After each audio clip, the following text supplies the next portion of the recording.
చిన్ని చిన్ని సార్ నీ మీద నమ్మకంతో నేను గ్రూప్‌లోకి వచ్చాను. దయచేసి నాకు ఎవరు కాల్ చేయొద్దంటే ప్లీజ్ నాకు ఇంట్లో ప్రాబ్లమ్‌గా ఉంటది. అందుకే చెప్తున్నాను సార్ అంటున్నారు. చిన్ని షూర్ అమ్మా. ఒకవేళ ఎవరైనా కాల్ చేస్తుంటే మీరు ఆ నంబరు కాల్ చేసిన నంబరుకు ఆప్షన్స్‌లోకెళ్తే బ్లాక్ అని ఉంటుంది. మీరు బ్లాక్ చేసుకోవచ్చమ్మా. ఎలాంటి కాల్స్, మెసేజ్‌లు ఏవి రావమ్మా. టెన్షన్ పడకండి మీరు. మీరు ఏ కాల్ అయితే వస్తుందో ఆ కాల్‌ను, ఆ నంబర్‌ను మీరు బ్లాక్ లిస్ట్‌లో పెడితే గనక మీకు రాదు. ఓకేనా? ఒకవేళ మనం ఇంత చెప్పినా గూడా మనము చెప్పడం వరకే చేయగలుగుతాం గానీ, వాళ్ళని ఆపలేం గదమ్మా చిన్ని.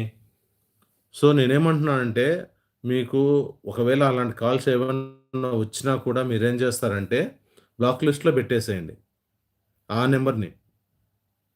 బ్లాక్ లిస్ట్‌లో పెట్టేస్తే వాళ్ళ కాల్స్ రావండింకా. కాల్స్ రావు, మెసేజెస్ కూడా రావు మీకు డైరెక్ట్‌గా. ఓకేనా? ఇంకొకటేంటంటే ఆహ్, మీరు గూడా లిఫ్ట్ చేయకండి. తెలియని నంబర్‌లేవి లిఫ్ట్ చేయకండి. ఓకేనా చిన్ని గారు?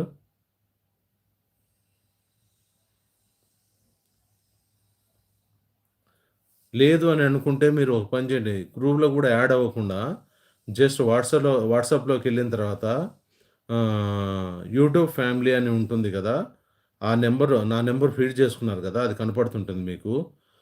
గ్రూప్‌లో జాయిన్ అవ్వకున్నా గూడా మీకు దాంట్లో మెసేజ్ వస్తుంటుంది. చూసుకోండి ఒకవేళ. మీరు జాయిన్ అవ్వకున్నా గూడా అలా గూడా చూడొచ్చు. ఓకేనా చిన్ని? అర్థమైంది గదా! అర్థమైంది. ఒక ఆడపడుచుల బాధలేంటనేది. సో, అందుకే మీకు చెప్తున్నాను. ఒకవేళ గ్రూప్‌లో జాయిన్ అయితే అలాంటివేవన్నా వస్తే గనక గ్రూప్‌లోంచి బయటకొచ్చేసేయండి. మీరెలాగో నా నంబర్ ఫీడ్ చేసుకొనుంటారు కాబట్టి, డైరెక్ట్‌గా మీకైతే రాదు కాలు. బ్లాక్ లిస్ట్‌లో పెట్టేసేయండి.